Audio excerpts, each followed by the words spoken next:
Welcome to Penrose Learning, where we make understanding easy. You must start now by verifying your Zerodha account and enabling F&o access. Do not wait. Grant DP and KYC permissions, then link a bank for instant transfers.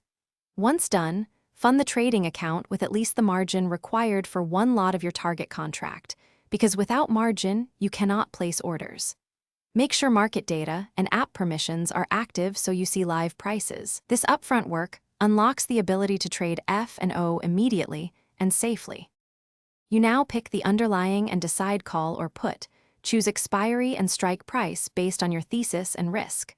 Once chosen, set quantity in lots and confirm the exact margin debit shown. That is the cash you need on the ledger.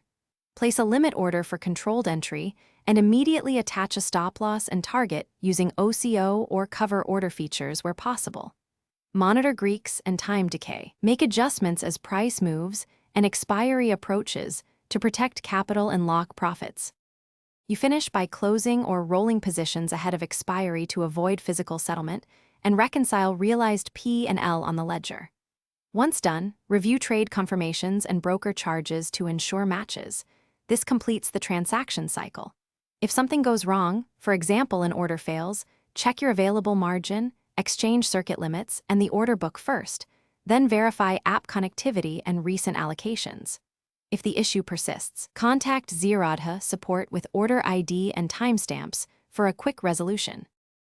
Thanks for watching. If this was helpful, leave a like and consider subscribing. See you next time.